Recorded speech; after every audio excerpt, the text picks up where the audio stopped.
벌써 7번째 시간 되는데 이번하고 다음 주 시간이 되면은 이제 이 시리즈는 마무리하고요. 다음 시리즈로 준비하도록 하겠습니다. 다시 요한복음으로 돌아가도록 하겠습니다. 오늘은 이 7번째 시간으로서 먼저 볼 것은 선한 사마리아인이라는 말씀을 가지고 같이 말씀 보도록 하겠습니다. 선한 사마리아인이라는 주제를 가지고 같이 보도록 하겠습니다. 우리 말씀 누가복음 10장 말씀 같이 봅시다. 누가복음 10장 10장 25절부터 37절까지 좀 긴 구절인데 제가 한번 읽어보겠습니다. 누가복음 10장 25절부터 37절까지 제가 읽어보겠습니다. 25절 어떤 율법교사가 일어나서 예수를 시험하여 말하였다. 선생님, 내가 무엇을 해야 영생을 얻겠습니까? 예수께서 그에게 말씀하셨다. 율법에 무엇이라고 기록하였으며 너는 그것을 어떻게 읽고 읽느냐? 그가 대답하였다. 내 마음을 다하고 내 목숨을 다하고 내 힘을 다하고 내 뜻을 다하여 주 너희 하나님을 사랑하여라 하였고 또 내 이웃을 내 몸과 같이 사랑하여라 하였습니다. 예수께서 그에게 말씀하셨다. 내 대답이 옳다. 그대로 행하여라. 그리하면 살 것이다. 그런데 그 율법교사는 자기를 옳게 보이고 싶어서 예수께 말하였다. 그러면 내 이웃이 누구입니까? 예수께서 대답하셨다. 어떤 사람이 예루살렘에서 여리고로 내려가다가 강도들을 만났다. 강도들이 그 옷을 벗기고 때려서 거의 죽게 된 채로 내버려 두고 갔다. 마침 어떤 제사장이 그 길로 내려가다가 그 사람을 보고 피하여 지나갔다. 이와 같이 레위 사람도 그곳에 이르러 그 사람을 보고 피하여 지나갔다.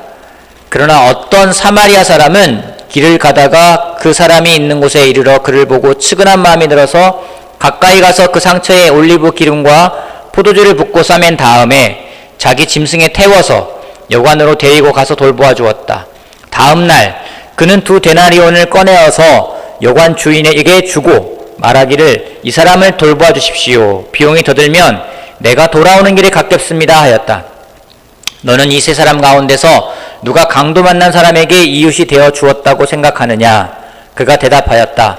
자비를 베푼 사람입니다. 예수께서 그에게 말씀하셨다. 가서 너도 이와 같이 하여라. 우리가 사랑하기를 원하고 있습니다. 하지만 어떻게 사랑해야 될지를 잘 모를 때가 많이 있습니다. 오늘은 같이 말씀을 나누면서 우리가 어떻게 제대로 사랑할 수 있을까? 사랑하는 법을 같이 배워보는 시간을 갖도록 하겠습니다. 오늘 성경에는 여러 등장인물이 나옵니다. 특별히 근데 오늘 등장인물 가운데 주인공은 이름이 없습니다. 어떤 타이틀도 없습니다. 제사장이다, 아니면은 그가 레위인이다, 율법학자다, 그런 타이틀도 없습니다. 하지만 이 사람의 앞에는 그 사람을 표현하는 어떤 형용사가 붙습니다. 무엇인지 선하다라는 그런 형용사가 붙게 된 것을 볼 수 있습니다. 그래서 우리가 남몰래 착한 일을 하는 사람, 또 선한 일을 하는 사람을 우리가 칭할 때 선한 사마리아인이다라는 말을 쓰게 됩니다.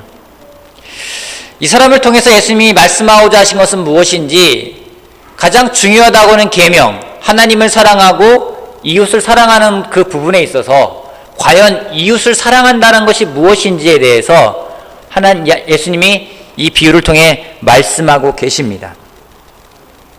저는 설교를 할 때 질문을 많이 합니다. 그래서 어떤 제자들은 저한테 질문이 너무 많다라고 이렇게 컴플레인을 제기하는 사람도 있지만 그래도 여러분들의 좀 이해를 돕기 위해서 질문을 한번 해보면서 시작하도록 하겠습니다.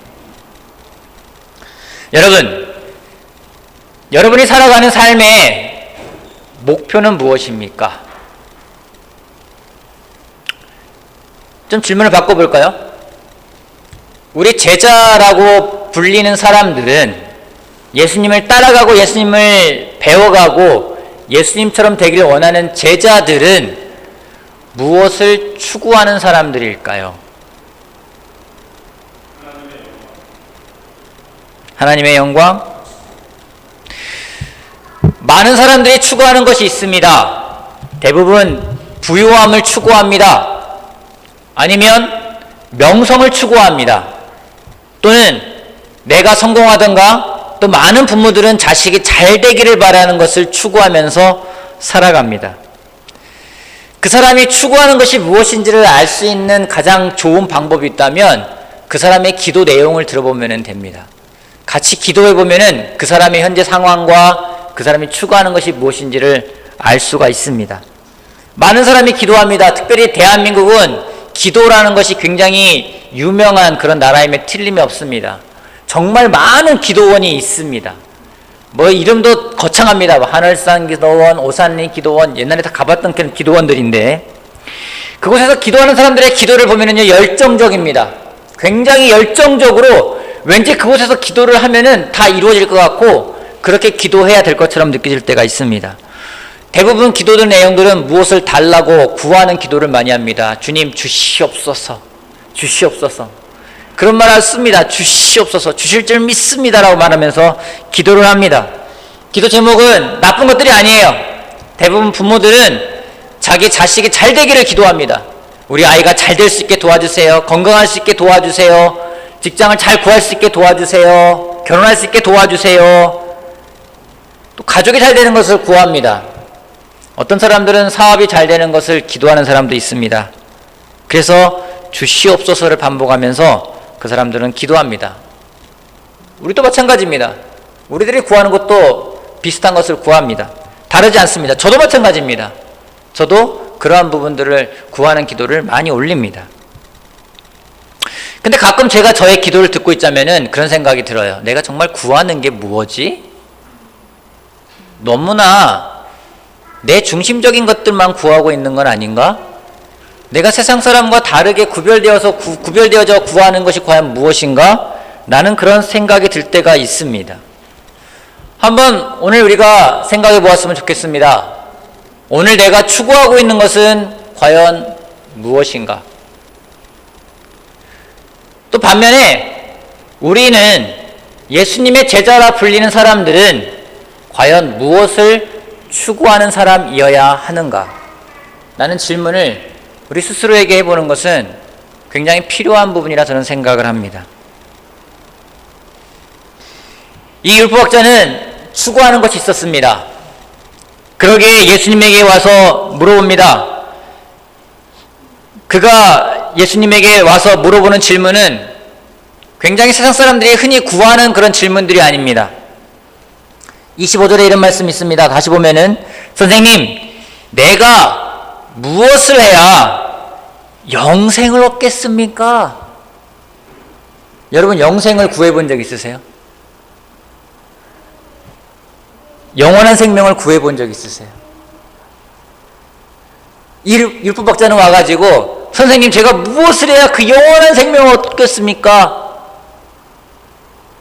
그런 것을 구하고 있어요. 이 율법학자에게 예수님이 주시는 말씀은 굉장히 간단하면서도 명료한 말씀을 전해주고 있습니다. 마지막에 이런 말씀하십니다. 앞에 있는 말씀 같이 한번 읽어볼까요? 10장 28절 말씀 쭉 말씀하신 다음에 예수님이 하신 도전 말씀입니다. 예수께서 같이 읽어볼게요. 자, 시작. 예수께서 그에게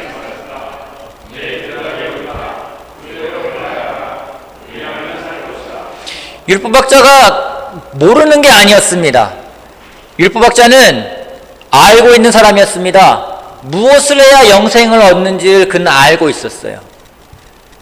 근데 확인하고 싶었던 걸까요? 아니면 자기가 옳다는 걸 증명하고 싶었던 걸까요? 와가지고 물어봅니다. 영생을 어떻게 얻을 수 있겠습니까? 예수님의 대답은 너는 뭐라고 알고 있느냐? 그가 대답합니다. 하나님을 사랑하고 이웃을 내 몸처럼 사랑하는 겁니다. 예수님 말씀하십니다. 그래, 내 대답이 옳다. 그대로 행하여라. 그리하면 살 것이다. 라고 말씀하십니다. 그러자 이 율법학자가 뭐라고 또 질문합니까? 그럼 도대체 내 이웃이 누구입니까? 내가 하나님은 알겠고 하나님은 사랑하는 게 뭔지 알겠는데 도대체 내 이웃이 누구입니까? 라고 질문을 하는 부분부터 예수님이 그 비유를 들어 설명하시는 것을 우리가 볼 수 있습니다. 오늘은 우리가 정말 이 말씀을 통해서 이웃이 누구인지 또한 이웃 사랑이라는 것이 무엇인지에 대해서 같이 배워보는 시간을 갖고자 합니다. 그래서 오늘은 3가지 포인트를 준비했습니다. 보통 제가 2가지 준비하는데 오늘은 특별하게 3가지를 준비했습니다. 하지만 설교의 총 시간은 변동이 없을 것입니다.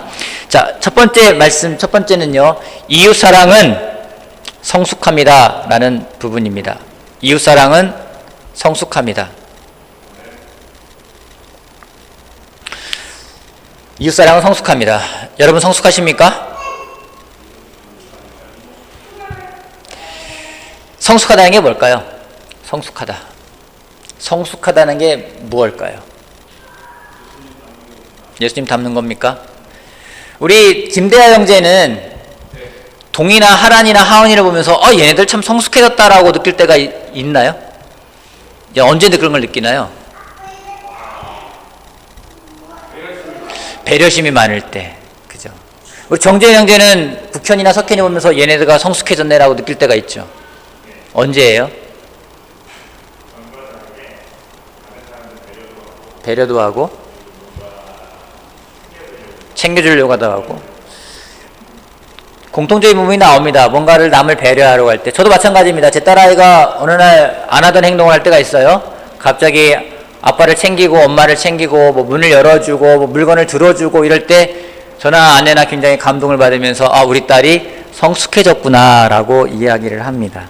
그래서 저는 성숙해졌다는 말을 다른 말로 뭐라고 표현할 수 있을까? 성숙해졌다는 말을 저는 이 말로 표현하고 싶습니다. 성숙은 철들었다. 우리가 철들었다라는 말을 씁니다. 그렇게 남을 배려할 때 우리가 철들었다라고 이야기를 합니다. 성숙함은 나 이외에 누군가를 배려할 수 있고 그 사람을 생각할 수 있는 것이 성숙함입니다. 오늘 본문에 나오는 율법학자는 어쩌면 그 마을에서 가장 존경받는 사람이었을지도 모릅니다. 당시의 율법학자는 하나님 말씀을 그 누구보다 잘 알고 있었고 또 하나님의 법이 무엇인지를 잘 알고 있었고 학식이 많고 지혜가 많은 사람을 율법학자라고 불렀습니다. 여러분, 누군가가 정말 많이 알고 있고 또 지혜가 많다 생각될 때 우리는요, 그 사람을 성숙하다라고 표현을 합니다. 이 성숙한 사람이 와서 이야기를 합니다. 질문을 합니다. 내가 무엇을 해야 영원한 생명을 얻을 수 있겠습니까? 여러분, 굉장히 그 질문의 그 퀄리티가, 그 수준이 되게 높아요. 아주 품격 있고 고상한 질문을 합니다. 어쩌면은 이런 질문 누가 할 수 있을까요? 누가 와가지고 제가 영생을 얻을 수 있을까요? 라고 질문할 수 있는 사람이 누굴까요? 어떤 사람이 이런 질문을 할 수 있을까요? 자기 삶에 뭔가 자신감 있는 사람이 이렇게 말할 수 있어요. 어느 정도 내 삶에 자신 있다. 좀 더 차원 높은 거를 내가 추구하고 있다. 이런 생각이 들 때 와서 이런 질문을 할 수 있습니다. 이런 거에 대해서 예수님은 굉장히 고상한 질문인데 굉장히 간단 명료한 답을 주십니다. 뭐라는지 가서 실천해라. 우리가 한 가지 알 수 있는 것이 있습니다. 진짜 성숙한 것이 무엇인지 많이 아는 게 성숙한 건 아니라는 거죠. 어른들 가운데서도요, 많이 알고 있지만은 학자들 가운데서도요, 성숙하지 않은 사람이 있습니다. 하나님 말씀을 많이 알고 있고 때로는 세상적인 지혜가 많이 있고 학식이 풍부하지만 성숙하지 않은 사람도 있습니다. 저도 마찬가지입니다. 제가 뭐 하나님 말씀은 그래도 좀 여기 있는 사람들보다는 뭐 평범한 사람은 좀 하여튼간에 좀 많이 알고 있겠죠, 그죠? 많이 알고 있을 거예요. 하여튼 제가 많이 알고 있다 제가 성숙한가요? 그렇지 않아요. 이 방엔 저보다 더 성숙하신 분들이 참 많습니다. 어떤 사람들인지 더 남을 배려할 수 있고 또 그것을 실천하는 사람들이요. 그 사람들 보면은 참 성숙하다. 제가 오히려 부끄럽게 느낄 때가 참으로 많이 있습니다. 예수님이 하신 말씀이 있습니다. 예수님이 이런 말씀을 하십니다. 마태복음 7장 21절부터 24절 말씀에 이런 말씀이 있습니다. 나더러 주님, 주님 하는 사람이라고 해서 다 하늘나라에 들어가는 것이 아니다. 하늘에 계신 내 아버지의 뜻을 행하는 사람이라야 들어간다. 그날에 많은 사람이 나에게 말하기를 주님, 주님, 우리가 주님의 이름으로 예언을 하고 주님의 이름으로 귀신을 쫓아내고 또 주님의 이름으로 많은 기적을 행하지 않았습니까? 할 것이다. 그때 내가 그들에게 분명히 말할 것이다. 나는 너희를 도무지 알지 못한다. 불법을 행하는 자들아, 내게서 물러가라. 그러므로 내 말을 듣고 그대로 행하는 사람은 반석 위에다가 자기 집을 지은 슬기로운 사람과 같다고 할 것이다. 하나님의 뜻을 아는 것에 그치는 것이 아니라 하나님의 뜻을 행하는 것이 얼마나 중요한지를 성경은 이야기를 하고 있습니다. 예수님 말씀하십니다. 알고 있는데 행하지 않으면요, 오히려 불법을 행하는 자라고 이야기를 하고 있어요. 하지만 그대로 행하는 사람은 복이 있다고 예수님은 말씀하고 계십니다. 하나님의 뜻이 무엇입니까? 하나님이 우리에게 원하는 것이 무엇입니까? 가장 기본적인 것 두 가지입니다. 하나님을 사랑하는 것, 이웃을 사랑하는 것. 서로 사랑하면서 하는 것입니다. 이웃을 생각할 수 있는 것, 이웃을 배려할 수 있는 것. 요즘에 틴 선생님들 보면은 참 제가 개인적으로 많이 감동을 받고 있어요.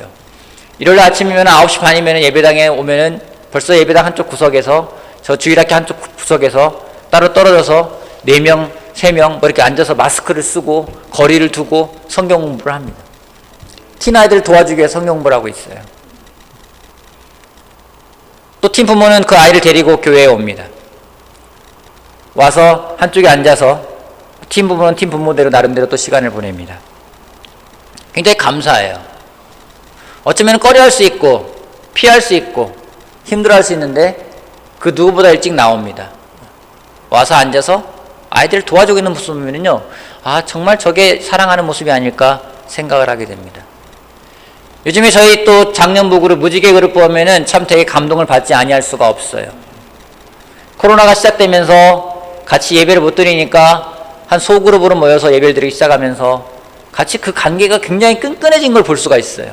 근데 그냥 인간들의 관계를 끈끈해지는 것이 아니라 그들이 요즘에 미모라는 모임을 합니다. 미라클 모닝. 아침에 일찍 일어나서 하나님 말씀을 읽고 한 사람이 영향을 주니까 또 사람이 또 한 사람이 영향을 주고 영향을 주면서 그들이 정말로 서로를 돕고자 하는 마음들이 커지는 것을 볼 때, 아, 이것이 성숙한 것이구나라는 것을 제가 또한 배우게 됩니다. 같이 기도하고 사랑하기 위해서 노력하는 부분들이요. 누군가 정말 돕기 위해서, 그 사람을 생각하기 위해서 더 노력하는 모습들이요. 여러분, 누군가를 위해 기도한다는 게 그런 거 아니겠습니까? 그 사람을 더 생각하겠다라는 거 아니겠습니까? 내 생각이 아니라 그 사람을 내가 더 생각하고 배려하겠다는 거 아니겠습니까?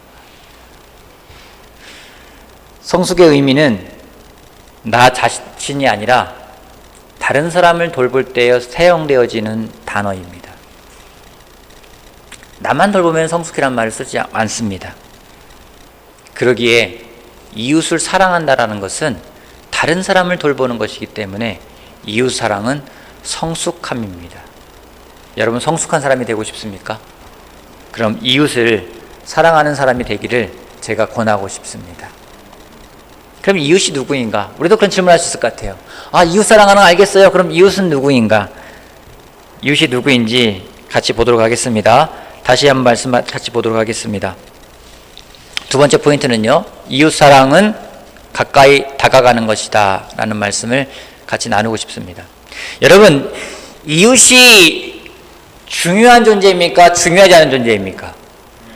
중요합니다. 이웃은 굉장히 중요합니다. 그러기에 이웃이 얼마나 중요한지 속담에 많이 나와 있습니다. 각 나라마다 격언이 있고 사람마다 격언이 한 게 있어요. 제일 먼저는 우리나라에서 가장 대표적인 것, 먼 친척보다 가까운 이웃이 낫다. 그죠? 먼 친척보다 가까운 이웃이 낫다는 말을 씁니다. 또 공자는 이런 말을 했습니다. 가까이 있는 사람을 기쁘게 하고 멀리서 사람을 찾아오게 하라 라는 말을 했다고 합니다. 또 헤시데우스라는 사람은 좋은 이웃이 큰 축복인 것처럼 나쁜 이웃은 큰 불행이다 라는 말을 했어요. 이웃이 중요하다는 얘기입니다. 스페인 속담에는 좋은 집을 사기보다 좋은 이웃을 얻어라 라는 말을 하고 있습니다. 또 술 친구를 이웃으로 삼아서는 안 된다. 이거 굉장히 위험한 겁니다. 몽골에서는요, 가까운 이웃은 부모보다 가치가 있다. 아마도 유목민족이다 보니까 가까운 이웃이 굉장히 가치가 있는 존재가 아닌가 생각을 하게 되는 거죠. 프랑스에서는요, 이웃이 좋으면 매일 즐겁다라는 말을 하게 됩니다. 여러분, 괴로운 이웃이 있으면 어떤지 아십니까? 힘들어요. 하다못해 아래층에 위층에 안 좋은 이웃 살아도요, 막 층간소음 때문에 괴롭기도 합니다. 때로는 그것 때문에 다투기도 합니다. 율법자가 와서 물어봅니다. 누가 내 이웃입니까? 여러분, 누가 여러분의 이웃입니까? 여러분의 이웃은 누굽니까? 제가 302호에 삽니다. 제 이웃은 누굴까요? 301호일까요? 아니면은 402호일까요? 아니면은 202호일까요? 제 이웃은 누구일까요? 제 이웃은 누굴까요? 이렇게 물어보겠습니다. 여러분에게 이웃은 누구입니까? 여러분에게 이웃은 누구입니까? 예수님이 그 이웃에 대해서 명확하게 정의를 내려주고 계십니다. 강도 맞는 사람의 이야기를 예수님이 하시면서 말씀을 전해주십니다. 강도 맞는 사람의 이웃은 누구인가? 제사장도, 서기관도, 유대인, 레위인도 아무도 아니라고 얘기해요. 강도 만난 사람의 이웃은 누군지, 어쩌면 그들은 같은 유대인이기 때문에 이웃이 될 수 있었지만 그들은 이웃이 아니었습니다. 어쩌면 반대로 유대인에게 사마리아인은 같이 상종해서는 안 되는 이웃이 될 수 없는 사람이었습니다. 하지만 이 사람은 그 사람을 불쌍히 여기고 그 사람에게 다가갔습니다. 그래서 그 사람의 이웃이 될 수가 있었습니다. 하나님 말씀에 어떻게 하면 이웃 될 수 있는지 33절부터 잘 나와 있습니다. 그러나 어떤 사마리아 사람은 길을 가다가 그 사람이 있는 곳에 이르러 그를 보고 측은한 마음이 들어서 가까이 가서 그 상처에 올리브 기름과 포도주를 붓고 싸맨 다음에 자기 짐승에 태워서 여관으로 데리고 가서 돌보아 주었다. 이웃을 만들 수 있는 팁이 여기 나와 있습니다. 제일 먼저 무엇입니까? 측은한 마음이 들었대요.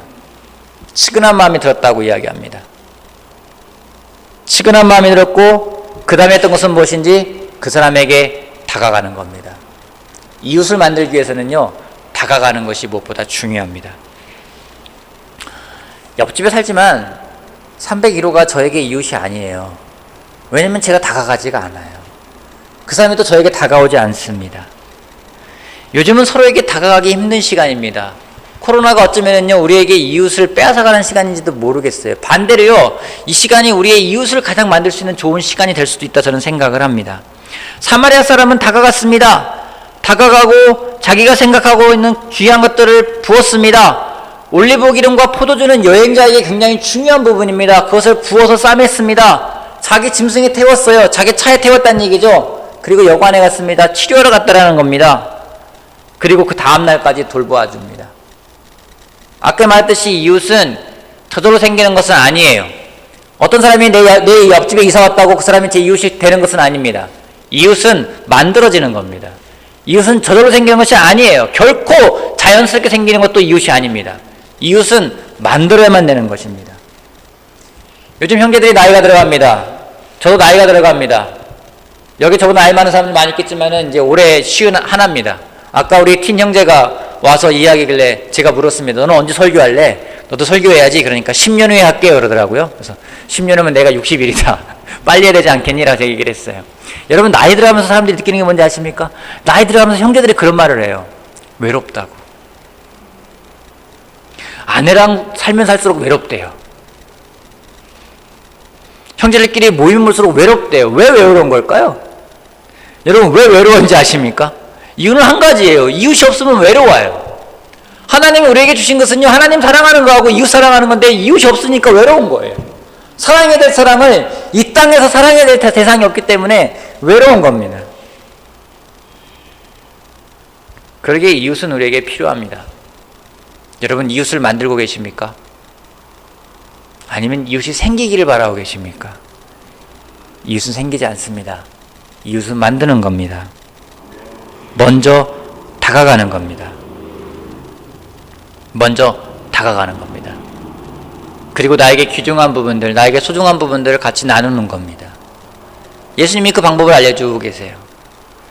여러분, 친구 만날 때 어떻게 만듭니까? 친구는 자연스럽게 생깁니까? 저에게 베스트 프렌들이 몇 명 있습니다. 그 친구들은 결코 자연스럽게 어느 날 지내다 보니까 내 친구가 되었다, 그런 친구는 단 한 명도 없습니다. 공통점은 무엇인지 다가갔다라는 거예요.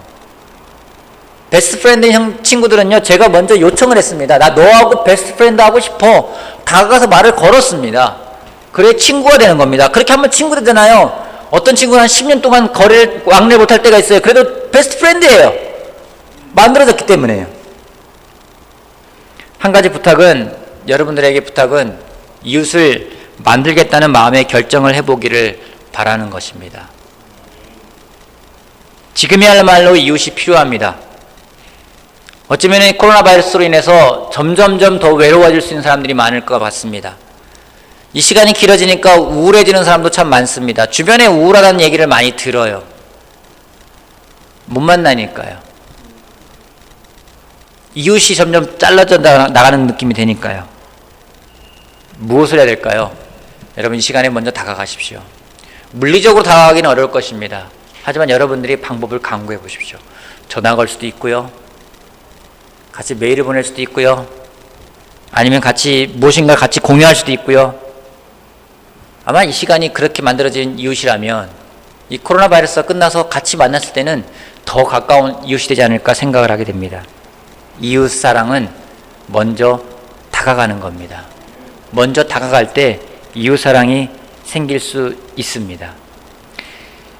제가 이 말씀을 보면서 재밌는 구절을 하는 것을 본 것은 35절 말씀입니다. 35절 말씀 보면은요, 다시 읽어볼게요. 다음 날 그는 2데나리온을 꺼내어서 여관 주인에게 주고 말하기를 이 사람을 돌보아 주십시오. 비용이 더 들면 내가 돌아오는 길에 갚겠습니다. 라는 말을 합니다. 이 부분이 재밌어요. 저는 이 부분을 그렇게 유심히 보지 않았는데 이번에 말씀 보면서 이 부분 유심히 보니까 참 되게 재밌다. 여러분, 이 사람 뭐라고 합니까? 2데나리온을 꺼내서 여관 주인에게 줍니다. 그러면서 말하기를 이 사람을 돌보아 주십시오. 비용이 더 들면 내가 그 비용을 갚겠습니다. 라고 말하는데 언제 갚겠다고 하는지 내가 돌아오는 길에 갚겠습니다. 라는 거예요. 전 이 사람이 참 성숙하다라는 생각을 많이 하게 됩니다. 왜냐면은 이 말씀을 통해 보는 것은 뭔지 이 사람에게도 가정이 있어요. 이 사람에게도 할 일이 있습니다. 우리가 누군가를 도울 때 실수하는 게 뭔지 아십니까? 앞뒤전을 안 가리고서는 그냥 치근한 마음이 들면은 막 감정적으로 확 간다라는 겁니다. 특별히 우리나라 사람들은 더 그런 마음들이 많아요. 막 치근한 마음이 들면 앞뒤 물불 안 가리고 막 뛰어듭니다. 어떻게든 살리려고 할 때가 있습니다. 나쁜 건 아니라 생각합니다. 하지만 우리가 성경 말씀을 통해 배워야 되는 것은 무엇인지, 정말 이웃을 사랑한다는 것은 지혜가 필요하다는 거죠. 정말 성숙해져야 된다는 겁니다. 왜냐면요, 남을 돕다가 어려워지는 경우가 많습니다. 남을 좋은 마음으로 돕기 시작했다가 내 마음이 상하는 경우도 있습니다. 어제도 한 부부랑 같이 시간을 보냈는데 그 부부가 얘기하더라고요. 어떤 다른 집 아이가 있었는데 다른 집 아이가 굉장히 필요가 있는 아이였었어요. 근데 자기 아이가 몇 명 있었는데 다 크리스찬이 되었기 때문에 우리 애가 나이도 더 많고 그러니 저 아이랑 친구가 되면은 더 좋겠다 생각이 들어서 도와주기 시작했다라는 겁니다. 근데 나중에는요, 좀 결과가 안 좋았어요. 그냥 그 마음만 생각했는데 조금 더 한 단계 더 생각할 부분이 있었다라는 거죠. 그러면 우리 아이는 또 누구랑 관계를 맺어갈 것인가? 생각이 되게 많아야 된다라는 거예요. 그냥 단순하게 생각해서는 도울 수 없다라는 겁니다. 정말로 여러분, 돕는 게 얼마나 어려운 건지 아십니까? 저희가 코로나19로 인해서 어려운 사람들을 돕기 위해서 성금을 모금했습니다. 특별한 건 모금했습니다. 그리고 도와주는 것도 모금했습니다. 그런 과정에서요, 너무 저는 개인적으로 감사했던 건 일산 제자그리스도 이게 맥골백에 너무나 감사해요. 그들이 기준을 참 잘 만들어줬어요. 누굴 도와줘야 될지, 얼마를 도와줘야 될지, 어떤 방법으로 도와줘야 될지, 왜 그렇게 해야 되는지, 그런 것들이 참 명확하지 않으면은요, 나중에 도와주고도 힘들어질 수 있다는 거죠. 근데 이 사람이 뭐라고 합니까? 내가 돌아오는 길에 갚겠습니다. 자기 비즈니스를 핑계치고 한 것도 아니에요. 자기 가정을 돌보지 않은 것도 아닙니다. 자기가 해야 될 일을 미룬 것도 아닙니다. 그 일을 해나가면서 이 사람을 그렇다고 외면한 것도 아닙니다. 등한시한 것도 아닙니다. 대충 도운 것도 아닙니다. 마음을 다해서 자기의 모든 걸 다 쏟아부었지만은 이 사람에게는 밸런스라는 게 있었습니다. 균형이라는 게 있었어요. 이웃사랑에서 우리가 실패하는 경우는 이 밸런스를 잃어버리기 때문입니다. 한쪽으로 치우치거나 마음만 치우치거나 아니면은 반대로 치우치지 않거나 그럴 때에 우리가 놓치는 경우가 많이 있습니다. 그렇게 이웃 사랑하려면요 배워야 돼요. 제가 목사로서 가장 많이 배우는 것은 사람들을 도와주는 방법을 배웁니다. 어려워요. 누군가를 돕는다라는 것은 참 어려운 일입니다. 제가 누군가를 도와주기 위해서 제가 해야 되는 것은 뭔지 먼저 배워야 되는 거예요. 여러분, 누군가를 돕고 싶다면, 이웃을 사랑하고 싶다면 배우는 사람이 되길 바랍니다. 먼저 배워야 합니다. 배우지 않고는 도울 수가 없습니다. 아이를 돕는 것도 배워야 합니다. 사람들을 돕는 것도 배워야 합니다. 부모를 도와드리는 것도 배워야 합니다. 이웃을 사랑하는 것은 더할 나위 없이 배워야 되는 겁니다.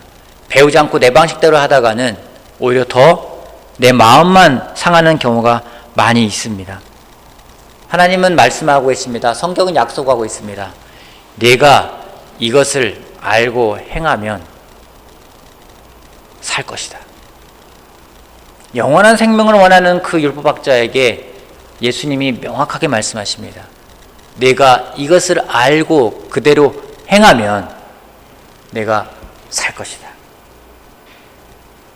우리 모두가 사는 사람이 되길 바랍니다. 모두가 그 하나님이 주는 영원한 생명을 누리는 사람이 되길 바랍니다. 율법학자가 그 다음에 어떻게 됐는지는 모르겠습니다. 어떤 변화를 가져왔는지는 모르겠습니다. 그건 여기 성경에 나와 있지 않아요. 하지만 우리에게 똑같은 말씀을 주시면서 기대하는 것이 있을 것입니다. 우리가 그것을 행하는 사람이 되기를 바랄 것입니다. 여러분, 이웃사랑, 먼저 이웃을 만드십시오. 다가가십시오. 나누십시오. 공유하십시오. 같이 기도하십시오. 그 다음 그 사람을 사랑하십시오. 사랑하기 위해서 또한 배우십시오. 나만이 아니라 먼저 그 사람을 생각할 수 있는 성숙함을 먼저 가져갈 수 있는 우리들이 되기를 바라겠습니다. 이 모든 걸 알고 그대로 행한다면 우리가 살 수 있는 그런 사람이 될 거라고 저는 확신합니다. 정서적으로 건강한 영성, 제대로 사랑할 수 있을 때 우리의 정서적인 영성은 정서적으로 건강함을 가져갈 수 있음을 저는 확신합니다. 우리 제대로 사랑할 수 있는 방법을 배워가는 사람들이 되기를 바라면서 말씀을 마치도록 하겠습니다.